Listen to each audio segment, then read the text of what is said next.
po si Isa Cabrehas. Inireklamo ko po ang aking ex-boyfriend na si Marlo Arizala, aka Sanderford, sa pananakit niya po sa akin dahil hindi po ako pumayag na makipagtalik sa kanya. Hinihingi po ako ng tulong para makamit po ang hustisya. Siguradong babaha na naman ang comment section sa una nating kasong ito. Naalala niyo pa ba si Sanderford na kilala uli bilang Marlo Arizala? Balik sana siya matapos ireklamo ng pang-abuso ng kanyang ex-girlfriend.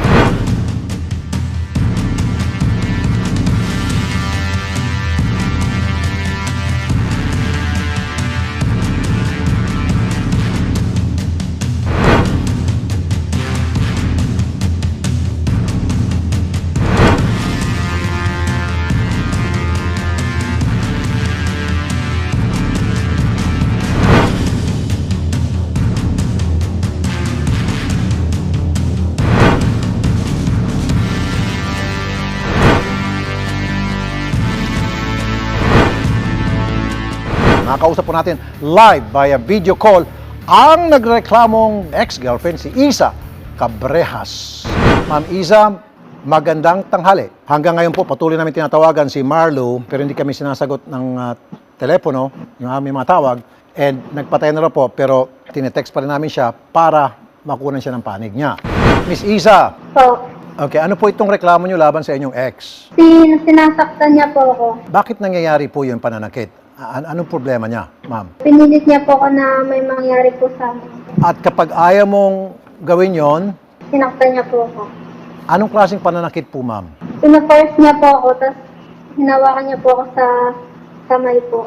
Tapos ginagawa pa rin niya yon. Opo, hinugaran niya po ako. Rape po yon. That's rape.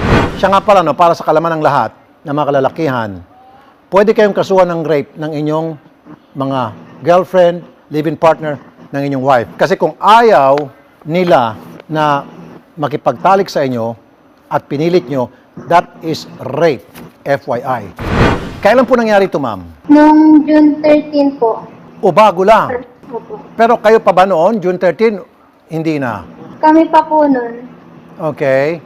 Ano yun, lasing siya? Naka-drugs? Madaling araw po yun, tapos lasing po siya. Natutulog po ako nun. Tapos yun po, doon na po siya parang pumunta po siya sa akin, tapos pinilit niya na po ako. Nangyari naman po yun, yung gusto niya. Hindi po. Kasi tumakbo po ako nun, tapos sinabol niya po ako. So, attempted rape po yun. Kasi kung nangyari yung kagustuhan niya, then that is rape.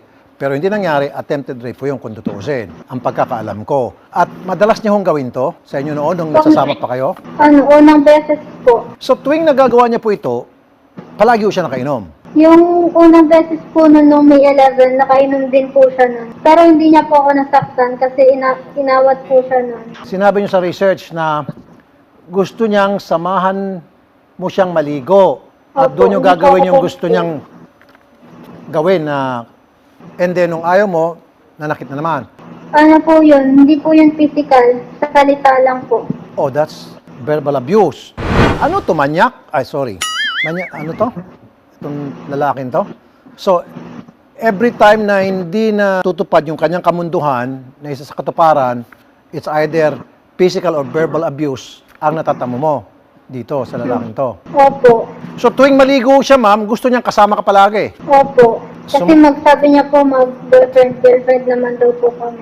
Okay lang yon, pero may karapatan kang tumanggi kahit na magkasintahan kayo, kahit na mag-asawa kayo, kung ayaw mong sumabay maligo sa iyong mister o sa iyong boyfriend, live-in partner, karapatan niyo po yun. Pag pinilit ka, edi may kalalagyan siya doon, may kaso siya. Kailan po kayo huling nag-uusap nitong si Marlo, ma'am? Nung Monday po yun, Kailan po kayo nag-break up nitong si Marlo? nung umalis din po ako doon, nalaman po ng parents ko po yung ginawa niya po sa akin. Tapos sabi niya po, tumahimik na lang daw po ako para tumahimik na lang daw din po siya. Gaano na kayo katagal, ma'am, na magkarelasyon bago kayo nag-split? 3 months pa lang po kami. 3 months? Opo. Pero dati na kayo magkasintahan, tapos nagbalikan lang kayo. Opo, nung 2015 po yun. Nagbalikan lang po kami. Ba't mo pa binalikan tong ulupong na to? Kasi okay naman po siya nung unang beses po. Okay naman po. So, mama, sa palagay mo, anong dahilan bakit nagkakaganon itong lalaking to? Kasi sabi niya po, gusto niya na daw po ako mabuntis. Ayaw mo naman kasi hindi ka pa ready. Opo. Ma'am, ganito na lang. Ito pong si Marlo, nakapatay na po yung kanyang cellphone, pero nanonood po siya sa atin. Gusto niyo po magbigay ng mensahe sa kanya, Miss Isa. Opo. Sige po, magsalita kayo. Sana po, huwag niya na po ako baliktarin sa mga tao. Saka magsabi na po siya ng totoo. Kasi, puro kasi nangalingan po yung sinasabi niya. Kaya baliktad niya po ako sa mga tao. Ano po yung binabaliktad ka? Ano yung mga pinagsasabi niya kasinungalingan po sa mga tao? Sabi niya po, ako naman daw po yung may gawa daw po ng mga pasako. Ako daw po yun. Tapos, hindi naman daw po totoo na yung ginawa niya po. Meron po kayong mga medical certificate? Ano po, ma'am? Nagpo-medical po ako dito pero hindi daw po yun pwede kasi malayo po ako. Kailangan daw po dun sa may hospital daw po na malapit sa pinangyarihan. I don't think so. I don't think so. Dapat yung ospital na pupuntahan mo, regardless kung saan lugar yan, dapat tatanggapin ka sa pagpapamedical. Master Sergeant Evangelista, magandang tanghali po, madam. Magandang tanghali po, sir. Ma'am, ito pong si Miss Iza, gusto niya sana magpa-medical, kaya lang tinatabla raw siya ng ospital na pinuntahan niya dahil dapat daw kung saan siya sinaktan, doon siya magpapa-hospital, which I think is BS. So, Apo. kayo na lang pong bahala, ma'am. Yes, sir. Wala po problema. Papuntahin niyo na lang po dito, sir. Sasamahan na lang namin siya po. Di po attempted rape ito. The fact na pinersa niya itong kanyang girlfriend, itong si lalaki, ayaw ni girlfriend, pero mabuti naman hindi nag-succeed siya. So that's attempted rape. Di ba? Yes, sir. And then also, ma'am, para hindi siya guluhin, pakitulungan na lang na makunan siya ng barangay protection order. Opo, sir. Sige, papuntahin niyo na lang dito, sir, para ma-actionan na po. Sige po. Sarge, maraming salamat, Sarge. Mabuhay ka, madam. Okay po. Salamat, sir. Thank you. Miss Iza, So, sige po, sasamahan kayo ng aming reporter, papunta doon kay Sargento para maumpisa ng proseso yung pagpa-medical sa inyo, and then kunan ko kayo ng salaysay, and then sasampang kaso sa korte. Okay? Sana ma'am, kung within that 24-hour regulamentary period, pwede natin siyang damputin. Pero lumampas na po kasi, so direct filing na lang po ito sa piskalya. Okay? Salamat po, Miss Isa. Ingat po kayo. dito. Ito po, palagi ko sinasabi rin sa Wanted sa radyo, sa lahat ng mga kalalakihan, hindi porket kasama mo yung misis mo sa bahay o girlfriend mo, live-in partner mo, matagal na kayo nagsasama, hindi pwedeng tumanggi. Pag gusto mong makipagtarik sa kanya, may karapatan po ang inyong mga partner na tumanggi at any given time. Kung ayaw niya, huwag pilitin dahil kapag pinilit nyo, rape ang kaso nyo. Timbangan na! MJ, ilang kilo na ang comments dyan, MJ? Grabe, sobrang init na talaga, idol. Galit na galit sila. Kay Sander Ford, eto, umpisan natin kay Sharina M. De Vera, all caps. Halos sa ng mga comment na nakikita natin, no, idol. Gumanda lang ilong mo, Marlu. Dapat pinaganda mo rin ang ugali mo. Siguro, nung nagparitoke ka, dapat yung pagkaaning mo muna ang pinaritoke mo. My God! Habol mo, kiss-kiss mo sa palayan, kati mo. Mahiya naman. Makinig ka kay Sir Idol. Ayan. So, bukod dyan, sinasabi nga ng iba, ni Barbie Puri, sabi niya, bulok ka sa kulungan, lol.